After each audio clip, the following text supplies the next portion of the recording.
Grade 11s, let's look at this paper very fast and we see what is expected of us in paper 2, mathematical literacy. All right, we look at question number 1, which says a young entrepreneur stocks sheet rolls for securing products on pallets. These rolls are suitable for wrapping goods. They are sold in 200 meters and 300 meter rolls. Option A is the one for 300, which costs 390. Option B is the one for 200 meters, which costs 290. The diameter of the roll, it's 450 millimeters. Use the information above and answer the questions that follow. All right, question number 1. The circumference is 3,142 times more than, it's 3,142 times more than the diameter. Calculate the circumference of the roll in millimeters. Take note of that. We are looking for circumference. Definitely we shall say, we know very well circumference equals to pi 2 pi r. That's if you have the radius, but for now we have the diameter, so we shall use this one, which is 3,142 times 450. And the answer became 1,413.9 millimeters. Okay, 1.1.2. Calculate the cost of the pallet sheet roll per meter for option B. We are looking for the cost per meter in section B. Section B tells us if you have 200 meters, you pay 290. So we need to find out. So we shall divide by 200 and the answer will become 1 rand 45 cents per meter. That's the answer there. Write the cost of option B to option A in simplified ratio format. So we shall write here, remember they are saying cost. So the cost of B is 290 is to 390. So simplified ratio, this will give you 29 is to 39. We can't go any further. We can't go any further. That's the answer there. That's a simplified ratio. All right, they're telling us, determine the radius in centimeters. Remember, the diameter that we have is 450. These are millimeters. Change them to centimeters. You get 445 centimeters. Then, if you're to look for the radius, remember radius half of the diameter. Radius is half of the diameter, which will become 45 divided by 2. 45 divided by 2, whereby you end up having 22,5. But these are now centimeters. Okay, we continue question number 1.2. David and his family traveled from Port Elizabeth, now called Alberta, to Durban for the school holidays. The map below shows the journey the family undertook. So here, this distance here represents the distance from PE2 to Durban. This is distance to Durban. And the one here below, it's from Durban to PE. Name 2 national roads indicated on the map. Now, how do you tell the national roads are the ones with the N? The N, they said any 2. So we have N10, we have N6, we have the N2. Let's see, do we have any other N3 on top there? We have N3. Okay, identify the type of map. This type of map is called the strip. It's called the strip chart, or you can call it the strip map. You can call it the strip map. Determine the actual distance between PE and Durban. So now we shall take this. That's the distance between. So we shall say 964 kilometers. They want it in meters, so we multiply by 1,000, and the answer becomes 964,000. These are meters. Okay, we continue. David quickly visited his cousin in Margate, all right, just after Umtata. He entered the R61 to Margate. Now they're telling you, write down the name of one. Write down one of the towns he passed between Umtata and Margate. So let's go to the map. Umtata is here. Actually, he took R6, which is this one here. So he moved. So he found Port Jones, or you can say Port Edward. So either one of those two. They said one. You can say Port Edward or Port St. John's. This is part A. 1. Calculate the total distance in kilometers that he traveled from Port St. John's to Margate. So we are here. How do we get this? Now we shall say, we shall take these numbers. This is the distance from Port St. John's to Edward, Port St. Edward. Then from Port you go to, so they want the distance, which is this, plus that. We cannot look at 14. 14 is from Margate to Port Sheffield. All right. Then let's come back here and we add the answers. We shall say the distance will be 201 plus the 36 I just showed you. So here the answer became 237. 237. That is the distance moved. Don't forget to put kilometers. Name 2 provincial roads on the map. You pick any that starts with R. We have many of them. We have R335. We have R72. We have R61. We saw it here. We have another R. Let's see. We have R56, R617, R101. These are the provincial roads. You pick any.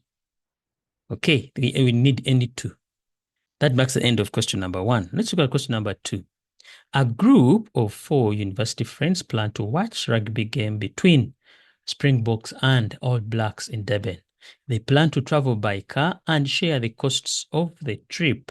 On annexure A is a map of South Africa. Annexures will always be at the end of the question paper. Let's go there and we see. This is the annexure that we are looking at. Okay, the map of South Africa. Allow me to put it there. So we go and we see. Identify the type of scale. The scale is here. The scale is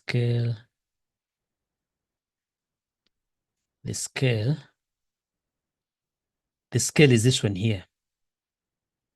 And such scales, we call them bar scales, or you can call it a linear bar scale. Sorry, a linear scale, not as linear bar scale. All right, so you pick any of those 2. So we are saying the scale given to us, it's a bar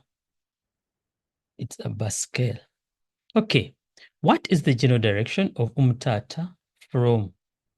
The general direction from Umtata to Cape Town. Umtata is around here. So if you're heading, where are you going? Southwest. So the general direction is southwest.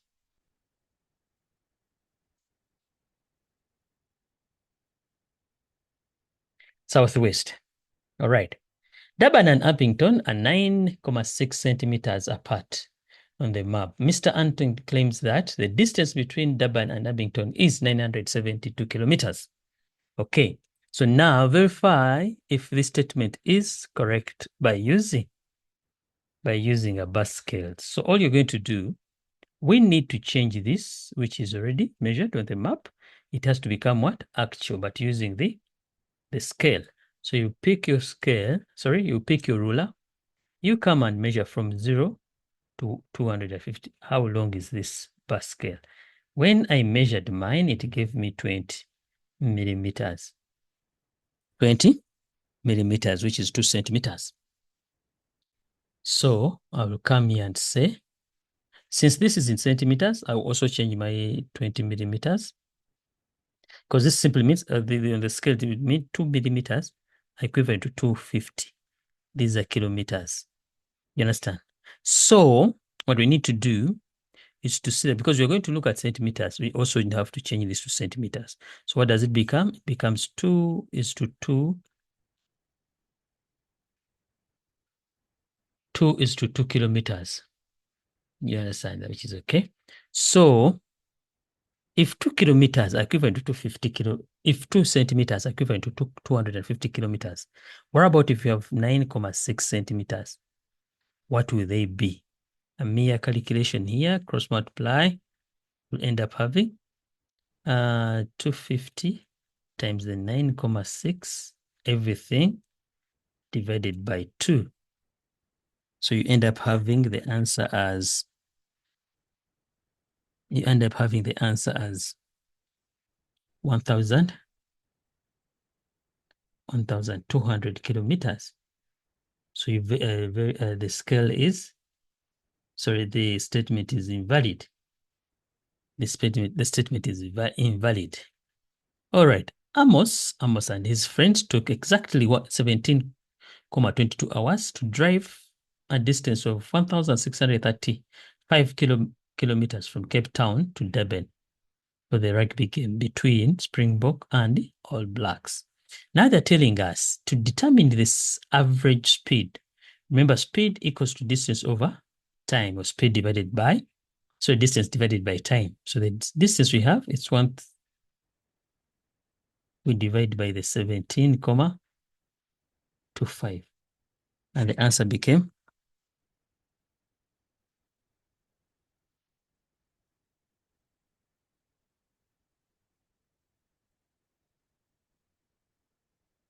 the answer is 94.78. Don't forget the units, kilometers per hour. Amos claimed that if the petrol consumption was 0.8, they have told us the car they are using, it consumes 1 liter is used in 12.5 kilometers. Now they are saying if the petrol consumption, or if the car was 0.8 liters per 10 kilometers, the car would use less petrol. Verify with the necessary calculations if valid. Now, what we are going to do, we shall use the first one, which says if you only have 1 liter, you cover a distance of 12.5 kilometers. Then you'll ask yourself, what about if I'm to cover 1,653 kilometers? How many liters will I need? I'll cross multiply, which simply means, actually, okay, I'll cross multiply, then I will end up dividing this divided by 12.5. I end up having 130.8 liters. That's the first consumption rate. Then we go to the next one, which says, if the same car, we divided this, that means option 2, we shall still get the same distance, and we divide by 0.8. Still, I get the same answer as, sorry, I divide by 0.8, I multiply by 10. Because remember, this one, it uses 10. This one was, it was 1 kilometer, that makes it easy. So we multiply by 10, still I get the answer as, so that statement is what? Invalid. They use the same amount of petrol. So part B, they are saying, calculate the petrol cost for the car, or petrol cost, to drive from Cape Town to Durban. Now remember, they have told us they are going to use this much kilometers. And we found out they will need 130 liters of petrol. So we need to multiply that by 24 rand 75 cents, and you end up having 3,237 rands 30 cents. 30 cents. This brings us to the end of question number 2. Let me make some clarity here.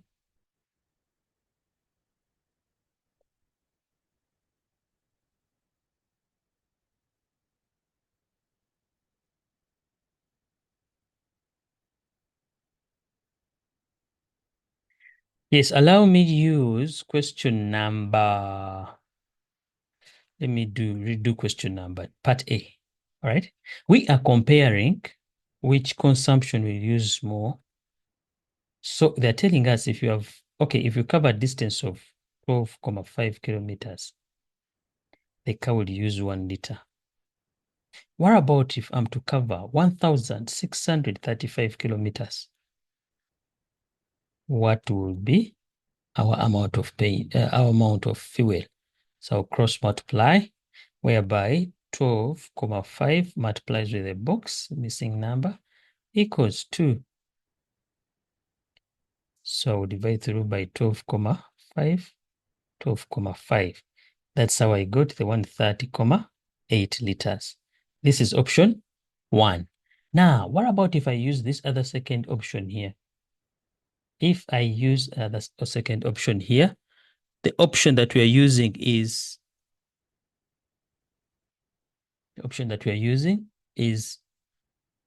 if you have 0.8 liters, you can cover a distance of 10 kilometers. For you, you have a distance of 1,335 kilometers. How much petrol will you use? What do we do? Cross multiply. So 0.8 times 1,635, giving me 10 and the missing number. So I divide through by 10 to find the missing number. So the missing number will become liters. That's how we came up, and we say these are the same, and the statement will become what? Remember the statement the person said, it will be what? The one with a smaller consumption will be, it will use less fuel, but it uses the same. All right, this marks the end of question number 2. Let's look at question number 3. We are Thunder home industry specialists in baking and selling cakes of all types. The recipe of the cake is shown below. Study the recipe and answer the questions that follow. You're looking at an order. Write down the mass of one cake in kilograms. So the mass of one cake is this much. So it's 900. That has to be divided by 1,000. And the answer became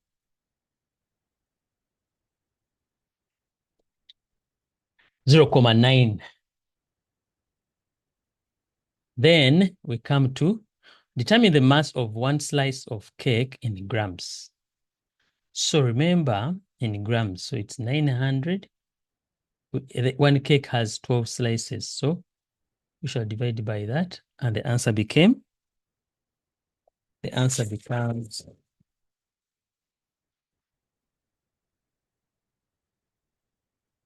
75 grams. Calculate the number of carols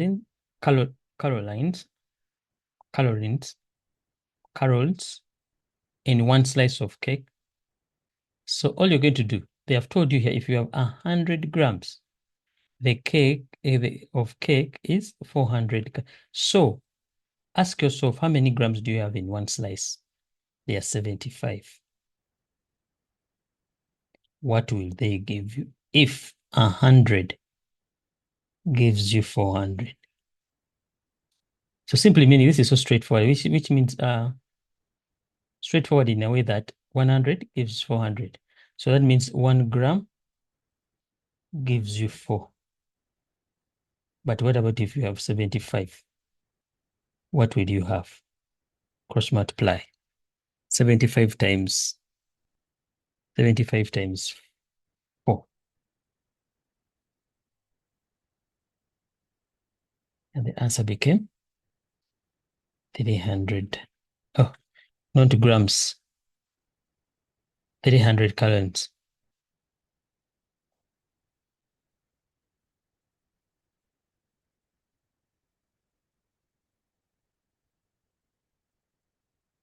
Determine the number of cakes that should be baked for the number of guests at the event. Remember, how would you find out that? Yeah, they have told us they are baking for 90 people. But remember, only one cake caters for 12. So we shall say 9 divided by 12. 9 divided by 12. We have 7.5, which becomes 8 cakes. You understand? So 8 cakes should be baked. However, if 8 cakes are baked, how many slices will they be? There will be 96. So they will have some for spare. Anyway, we are looking for the number of cakes for the event. So there are 8 cakes. We go to the next question, which says 30.2.1. How many cups of flour are required if 8 cakes must be baked? Now remember, flour, which is a wheat flour, it's this one here. How many cups? So here we need 3/4 cups. 3/4 of a cup. So we shall say 3/4 of a cup times 8, which becomes what? 6 cups. 3.2.2. The cost of 240 grams of unsweetened cocoa powder is 62 rand 75 cents. Determine how much money will be needed for the unsweetened cocoa powder for 8 cakes. All right, let's go and see. For only one cake, how much cocoa powder do we need? We need 90 grams. 90 grams. So that means for 8, we multiply by this, so we shall need 720 grams. But they have told you 240 grams are equivalent to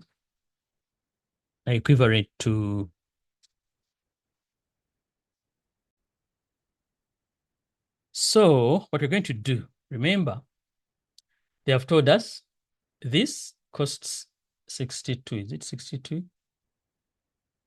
It's a 62. Let me bring it down here.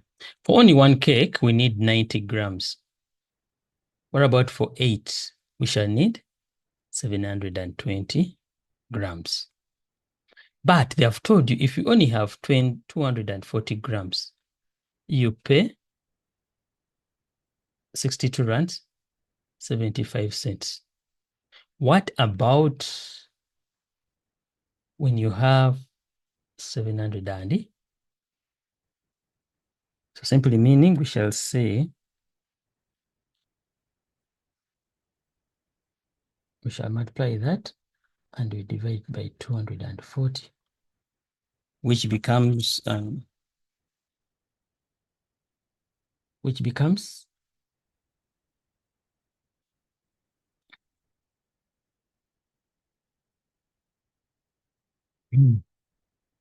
calculate the temperature or that the temperature of 320 degrees Fahrenheit in degrees Celsius. So all you do, you substitute where the F is. So we shall say 320 minus 32 divided by 1.8. And the answer became 160 degrees. Don't forget the units. They have become Fahrenheit. Okay, 3.2.4. If a sour cream chocolate cake is placed in the oven at 9:03, at what time will the cake be ready? So we shall say this is the time. We add on the baking time. When we come and check in the list here, the baking time is 55 minutes. So we shall come here, add on the 55 minutes. So we shall come, add on the 55 minutes. So the cake will be ready at 2 minutes to 10. 2 minutes to 10. Mr. Sichle owns a company which focuses primarily on producing cylindrical metal cans for unsweetened cocoa powder. The volume of the can is 546,10 centimeters cubed. The height of the can's label is 80% the height of the can. Let's look at the diagram. This is it. And we come down here. Determine the height of the can in centimeters. So what you're going to do, they have already given us the volume as, actually, what do we have? We have the volume. Volume given to us is 546,10. These are centimeters what? Cubed. We do have the diameter, but this diameter, since we want everything to be in centimeters, we need to change the diameter into centimeters. We divide it by 10. And on top of that, we look for the radius. That's why we get 4,3. So we shall say that. So our radius, now we have it, centimeters. So the height is missing, but this should not be a problem. Since you know that volume was got by doing this, so substitute in and you find out what's the problem.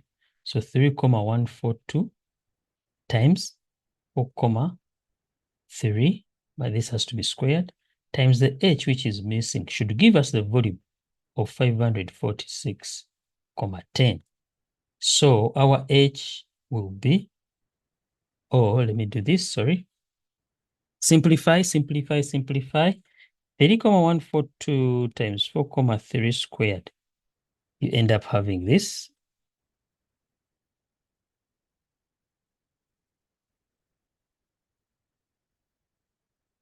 Times h.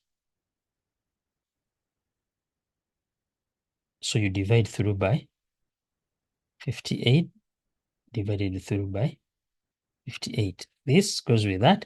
So our h becomes 54,10 divided by 58,10.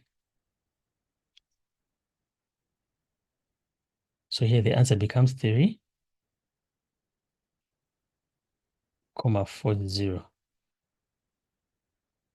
which is the same as 4.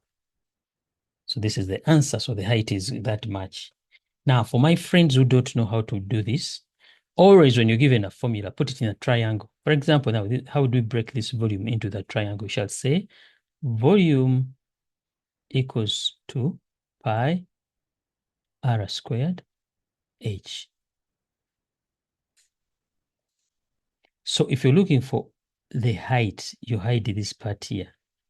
So it will be h equals to volume over pi r squared. Always, you should know this. Put the formula into the triangle in that you find the unknown. Even though they gave you this other volume for the rectangular prism, which is L times B times H. Also put it in the formula like this, in the triangle. So if one of these three is missing, for example, let's say if it's B, you shade it off and you say, so that's our B equals to what is remaining, L times H. This is how we use the triangle. Okay. Mr. Sichle stated that the height of the can is 1,5 centimeters more than the height of the label. Verify by means of calculation whether the statement is valid. Now they are telling us more than. That means we shall need to subtract somehow. So the easiest way to do it, already remember they have told us the height of the label, it's 80% of this height of the can. So we shall first look for the height of the label. So the label height, we shall say 80% times 9,4. The answer becomes times 9,4. So the answer has become 7,52 centimeters. So the difference, it will be the height of the can minus the height of the label. So the height of the can is 4,5 minus the label one, which we've just got.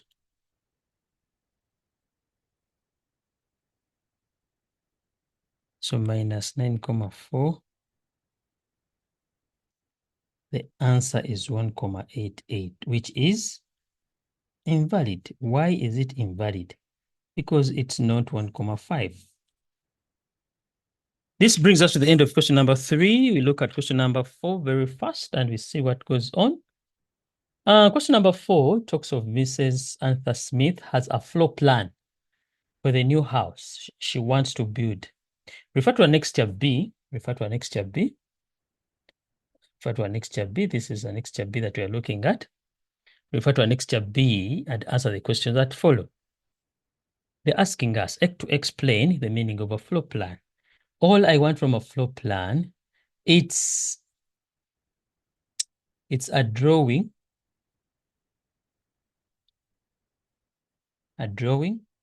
seen from above, showing the layout of a house. It might be even a building. That's a floor plan. How many windows are on the east wall? East wall. Let's go there and we see. Yeah, up here, it's the north. Yeah. So if this is north, then east is this side. How many windows do we see? We only have 1.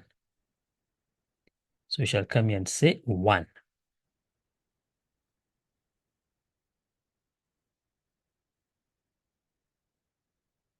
It's 1 window. Use the number scale given and determine the actual total length of all the outside walls of the house, northern and the eastern side. Give your final answer in meters. Remember, they have told us one thing. We are supposed to use a scale. So let's go to the diagram and we see. Do you have any measurements on the scale? No. But they want the measurements of the northern part and the eastern part. You see that? So what we're going to do, they want the measure. So what you do, get your ruler. You measure from here up to there. When I measured my diagram, for me, I got 144. These are millimeters. And when I measure the eastern side, I got 77 millimeters. Then I'm using the scale which is given to me, which is this number scale here. Okay, how am I going to use it? How do we change this into? So we shall say, allow me clean this because I've used this space here. So already we have our scale. The scale says if you have only 1 unit on the map, you have 100 of them in real life. But now we've seen on the northern part, we have 114 units. What will they be in real life? So we calculate and we say, these ones are giving you in this much, 14,000. Sorry, it gives you 11,000 for 400. These are millimeters. The answer is needed in meters. What do? We divide by 1,000. So when you divide by 1,000, you end up having your answer as 11,4 meters. This was the northern part. What about the east? Remember, still we are using the same method. Scale equals to 100. So here the east we have 77 equals to a given number that we don't know. What do? We cross multiply, giving us 7,700. This is millimeters. We want this to become meters. We divide by 1,000. Having divided by 1,000, we end up having 7,7. These are meters. Call it the end of the day. That's what they wanted you to get. Okay. Question number 4.1.4. The area of the porch is 19,38 meters squared, and the length is 10,2 meters. Mrs. Smith says that the width is 6 times less than the length. Verify showing all calculation, but take note, you do not have the width. You do not have the width. So ask yourself, how did they get the area? They used this formula here. You understand? Actually, this is also, let me show you, area of a rectangle equals to L times B. You see that? So we are looking for B. So B will equal to the area divided by length. Area, we already have it as this much. I divide it by the length, which is 10,2. And the answer becomes 1,9 meters. But Mrs. Smith does not stop here. She says it's 6 times less than the length. So how do we get the 6 times less than the length? So we need to divide.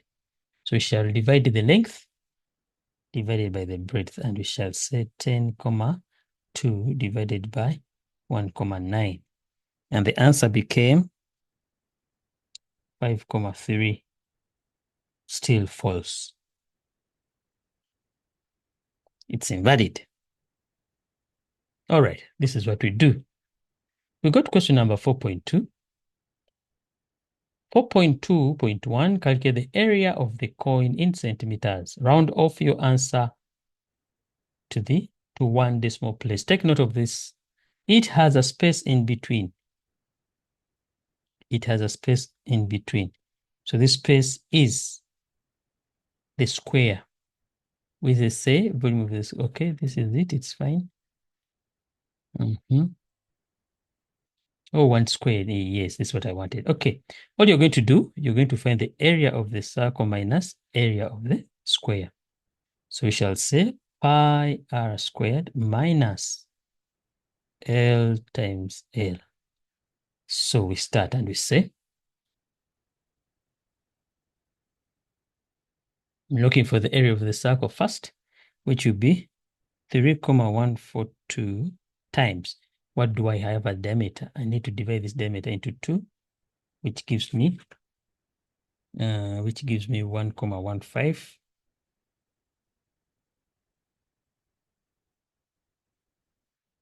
Oh, 1,165. So my radius is this much. Right, that's the area of the circle, but minus the area of the square. Because, okay, the square is as a space of this, so it's not counted. It's not part of the circle. So the area here becomes 0,39. These are centimeters squared.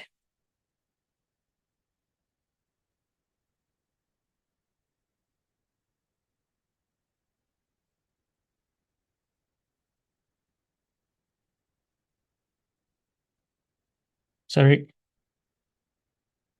we have a mistake here. It's supposed to be bigger than this. It's supposed to have 8,55.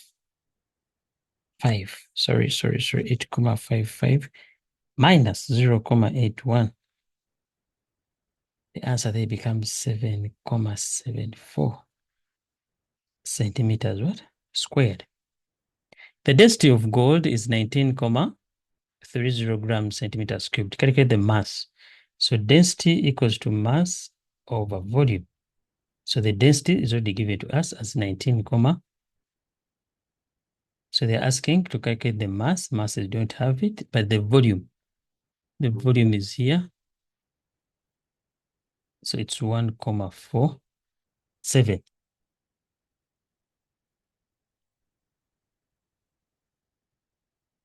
So the mass will become 1,93 times 1,4.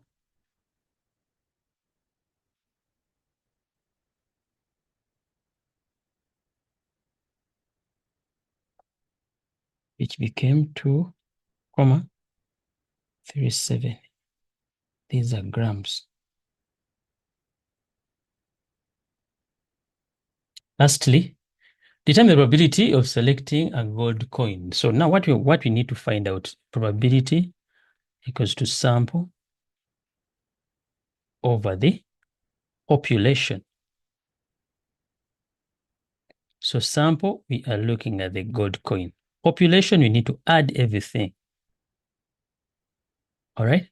So we need to say gold 12 over 12 plus 2 plus 2, which is 12 over 16. And here the answer is approximately, let me see, by 4 you have a 3, by 4 you have a 4. They said as a decimal point, which is 0.7.